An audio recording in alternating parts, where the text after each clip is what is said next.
അസ്സലാമു അലൈക്കും വറഹ്മത്തുള്ളാഹി വബറകാതുഹു. അൽഹംദുലില്ലാഹി വസ്സലാത്തു വസ്സലാമു അലാ റസൂലില്ലാഹ് വഅലാ ആലിഹി വസഹ്ബിഹി അൽ ഫായിസീന ബിറിളല്ലാഹി അമ്മാ ബഅദ്. സഹോദരങ്ങളെ, ഇനി ജബ്ബാറിൻ്റെ പായ്യാരം പരച്ചിൽ 85-ാമത്തെ സൂറ, അതായത് സൂറത്ത് ബുറൂജ്, അതുമായി ബന്ധപ്പെട്ടാണ്. ഈ സൂറത്തിൻ്റെ ബുറൂജ് എന്ന പേര് പറയുന്നത് അതിൻ്റെ ആദ്യത്തെ ആയത്തിലുള്ള ബുറൂജ് എന്ന പദം എടുത്തിട്ടാണ്. ഇതിൽ 22 ആയത്തുകളാണുള്ളത്. വസ്സമാഇ ദാത്തിൽ ബുറൂജ് വൽ യൗമിൽ മൗഊദ് വശാഹിദിൻ വമശ്ഹൂദ്.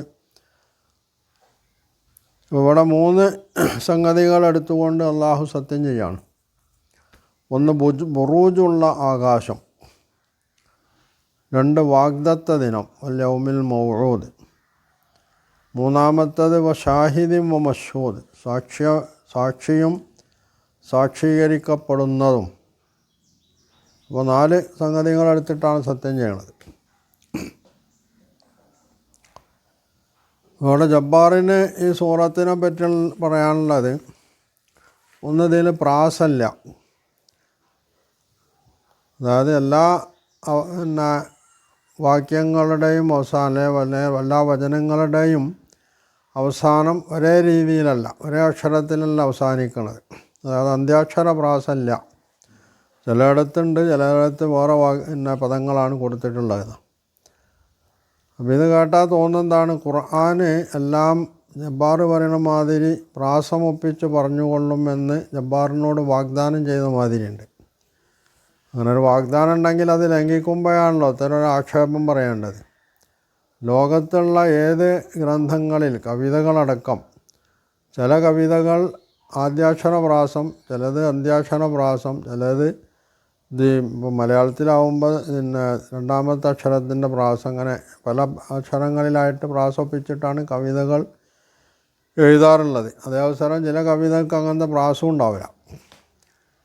അപ്പോൾ ഇത് പ്രാസമില്ലാത്തതൊക്കെ മോശമായ കവിത, പ്രാസമുള്ളതൊക്കെ ശരിയായ കവിത എന്നുള്ളതാണെങ്കിൽ, ലോകത്ത് മഹാകവികളുടെ പോലും പല കവിതകളും പ്രാസരഹിതമാണ്. അതുകൊണ്ട് അതൊന്നും കവിതയായിട്ട് അംഗീകരിക്കാൻ പറ്റില്ല എന്നും പറയേണ്ടി വരും.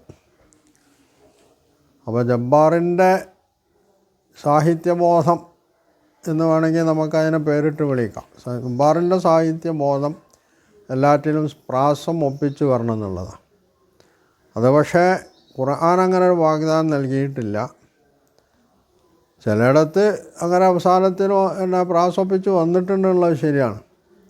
അതിൻ്റേതായിട്ടുള്ള ഉദ്ദേശം ഉണ്ടാവും, അതല്ലാത്തതിന് അതിൻ്റെ ഉദ്ദേശം ഉണ്ടാവും.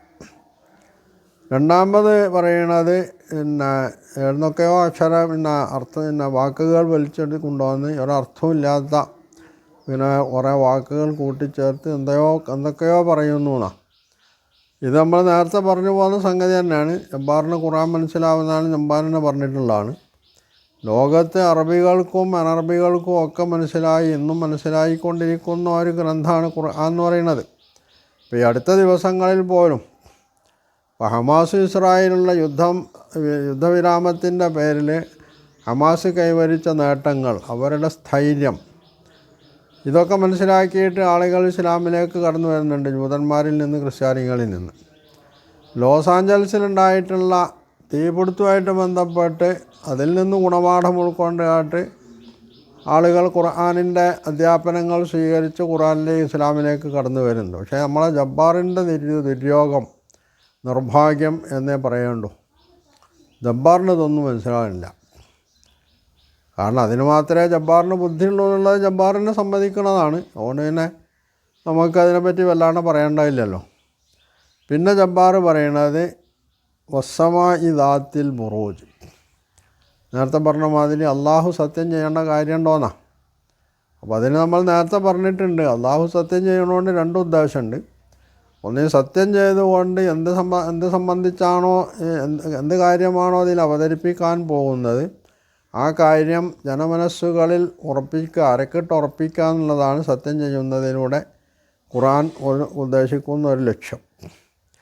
മറ്റൊന്നിത് പറയുന്നതിലൂടെ അള്ളാഹുവിൻ്റെ കഴിവും യോഗ്യതയും, അവൻ മനുഷ്യനെ സൃഷ്ടിച്ചു, അവന് ആവശ്യമായിട്ടുള്ള സൗകര്യങ്ങൾ നൽകി, ഈ മനുഷ്യനെ ശിക്ഷിക്കാനും രക്ഷിക്കാനും ഒക്കെ അള്ളാഹുവിന് കഴിയും. അതിനുള്ള സന്ദർഭം അള്ളാഹു ഏർപ്പെടുത്തിയിട്ടുണ്ട്. അവിടെ അള്ളാഹുവിൻ്റെ മുമ്പിൽ സാക്ഷ്യം വഹിക്കുന്ന, സാക്ഷീകരിക്കപ്പെടുന്ന സംഗതികൾ എന്തൊക്കെയാണോ അത് അള്ളാഹുവിൻ്റെ മുമ്പിൽ വരാൻ പോവുകയാണെന്നുള്ള വളരെ ഭയാനകമായിട്ടുള്ള ഒരു സാഹചര്യത്തെ സംബന്ധിച്ചുള്ള താക്കീത്. ഇത് ജനങ്ങളെ, മനുഷ്യരെ ബോധ്യപ്പെടുത്താനുള്ളതാണ്. അപ്പോൾ അതിന് ചിലത് സത്യം ചെയ്ത് പറയേണ്ടി വരും. മനുഷ്യനങ്ങനെയാണല്ലോ, ഒരു സംഗതി പറഞ്ഞിട്ട്, സാധാരണഗതിയിൽ പറഞ്ഞിട്ട് ബോധ്യമാവില്ലെങ്കിൽ കുറച്ച് കർക്കശമായ തറപ്പിച്ച് പറയുന്ന രീതിയുണ്ട്.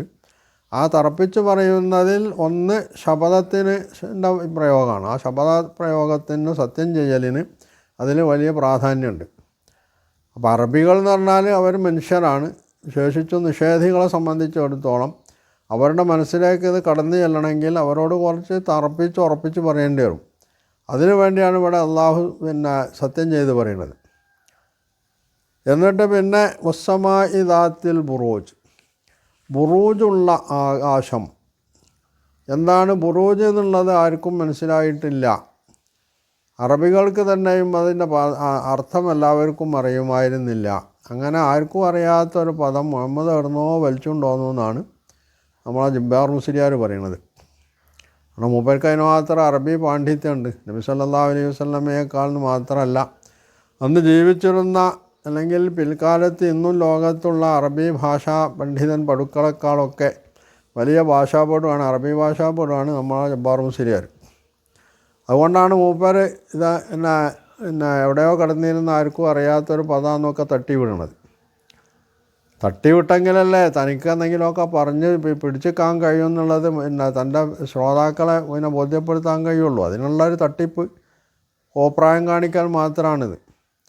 അല്ലാതെ ഇവിടെ ബുറൂജ് പറഞ്ഞാൽ രണ്ട് നിലക്കാണ് അതിന് മുഫസ്സിറുകൾ അർത്ഥം പറഞ്ഞിട്ടുള്ളത്. 3 നിലക്ക്. ഒന്ന്, ബുറൂജ് എന്ന് പറഞ്ഞിട്ടുണ്ടെങ്കിൽ നക്ഷത്രങ്ങളെ സംബന്ധിച്ചാണ്, അതാണ് ഉദ്ദേശിച്ചിട്ടുള്ളത്. രണ്ടാമത്തത് നക്ഷത്ര സഞ്ചാര പദങ്ങളാണ് ഉദ്ദേശിച്ചിട്ടുള്ളത്. മൂന്നാമത്തത് അതിൻ്റെ സൗന്ദര്യം, സൃഷ്ടിപ്പിൻ്റെ സൗന്ദര്യമാണ് ഉദ്ദേശിച്ചിട്ടുള്ളത്. അപ്പോൾ ഒരു പദത്തിന് ഒരു അർത്ഥം ഉണ്ടാകുന്ന പദങ്ങളുണ്ട്, ഒറ്റ അർത്ഥമുള്ള പദങ്ങളുണ്ടാവും, പല അർത്ഥങ്ങളുള്ള പദങ്ങളുണ്ടാവും.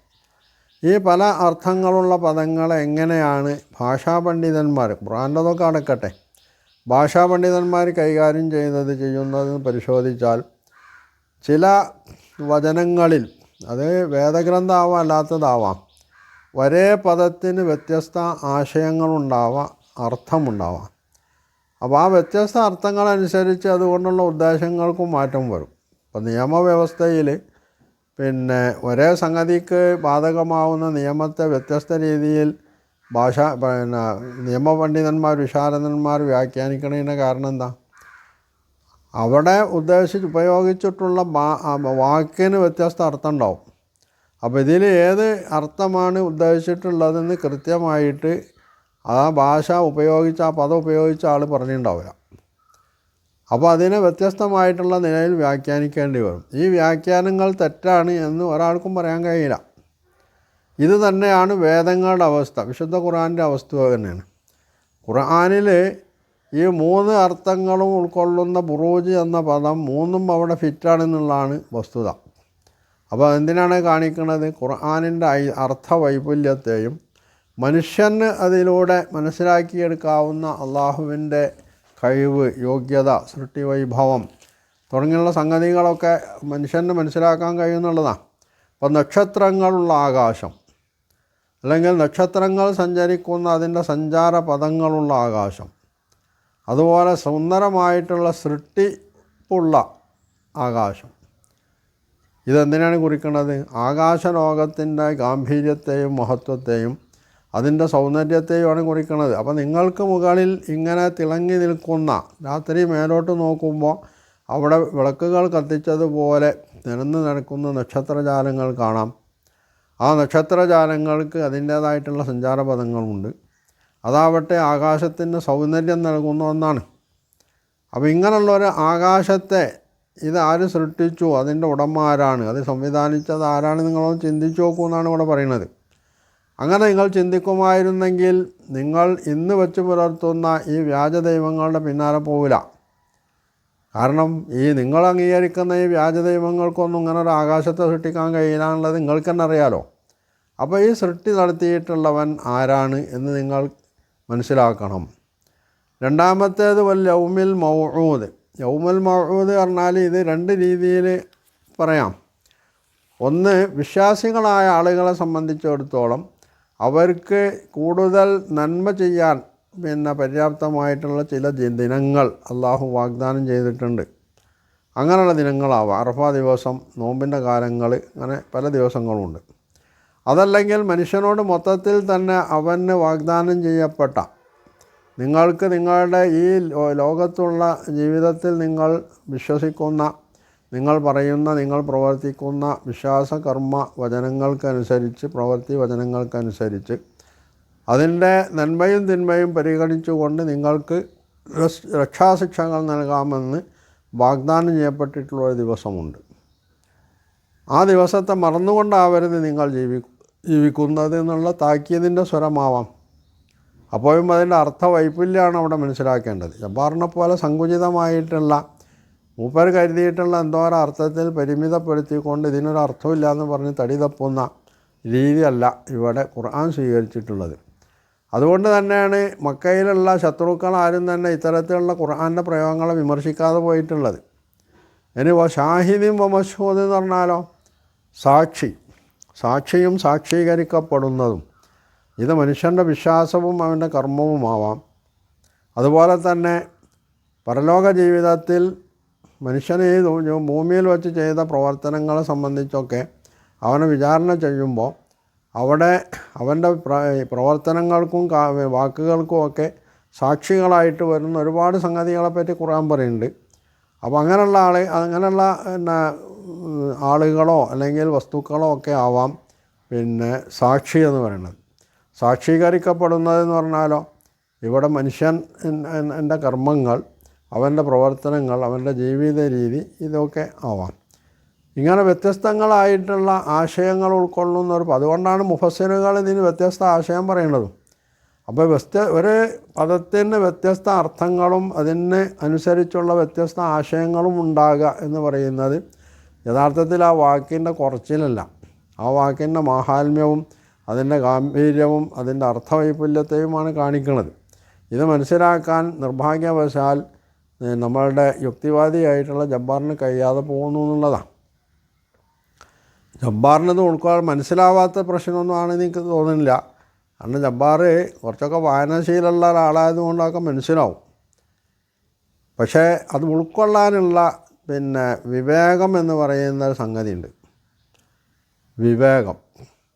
ഈ വിവേകം നഷ്ടപ്പെടുന്ന ആളുകളെ സംബന്ധിച്ചിടത്തോളം അവർക്ക് വായിൽ തോന്നിയതൊക്കെ വിളിച്ചു പറയാമെന്നുള്ളതാണ് അവരുടെ രീതി ഉണ്ടാവുക. അതാണിപ്പോൾ ഇവിടെ ജബ്ബാർ ചെയ്തുകൊണ്ടിരിക്കുന്നത്. അല്ലാതെ ഖുർആനിൻ്റെ മഹത്വത്തിന് അതുകൊണ്ട് യാതൊരു കുറവുമില്ല എന്ന് മാത്രമല്ല, ജബ്ബാർ പറയുന്ന മാതിരി മക്കയിലെ ആളുകൾക്ക് ഇത് തിരിയാതെ പോയതുകൊണ്ടുമല്ല. ഇനി മക്കയിലെ ആളുകൾ വിശ്വസിക്കാതിരുന്നതെന്നൊക്കെ പറയുന്നുണ്ടല്ലോ. മക്കയിലുള്ള എല്ലാ ആളുകളും നബി സല്ലല്ലാഹു അലൈഹി വസല്ലമയെ തള്ളിപ്പറയുകയായിരുന്നു എന്ന് ചരിത്രം വായിക്കുന്ന ഒരു കുട്ടിക്കും പറയാൻ കഴിയില്ല. നബി സല്ലല്ലാഹു അലൈഹി വസല്ലമയെ ഒരു വിഭാഗമാണ് തള്ളിപ്പറയുമ്പം തന്നെ അവരുടെ തന്നെ കൂട്ടത്തിൽപ്പെട്ട അവരുടെ ബന്ധുക്കളും കുടുംബങ്ങളും ഉറ്റവരും ഉടയവരുമായിട്ടുള്ള ആളുകളാണ് മറുഭാഗത്ത് നബി സല്ലല്ലാഹു അലൈഹി വസല്ലമയെ പിന്തുണക്കുകയും നബിയുടെ പിന്നിൽ അണിനിരന്നുകൊണ്ട് ഇസ്ലാമിക പ്രബോധന പ്രചരണ രംഗത്ത് ഈ ഖുർആനിൻ്റെ വ്യാപനത്തിലൊക്കെ മുഴുകിയിരുന്നത്. ഇത് നിഷേധിച്ചുകൊണ്ടുമാണ് മാത്രമേ ജബ്ബാറിന് മക്കയിലെ ജനങ്ങൾ നബി സല്ലല്ലാഹു അലൈഹി വസല്ലമയെ തീർത്ത് തള്ളിപ്പറഞ്ഞു എന്ന് പറയാൻ പറ്റുള്ളൂ. അപ്പോൾ ചരിത്രബോധമില്ലായ്മ എന്നുള്ളൊരു സംഗതി കൂടി ഇവിടെ ജബ്ബാറിനെ സംബന്ധിച്ചിടത്തോളം അലട്ടുണ്ട്. അത് വെച്ചിട്ടാണ് ജബ്ബാർ ഇങ്ങനെയുള്ള ഈ വിളിച്ചു പറഞ്ഞുകൊണ്ടിരിക്കുന്നത് എന്നതാണ് വസ്തുത.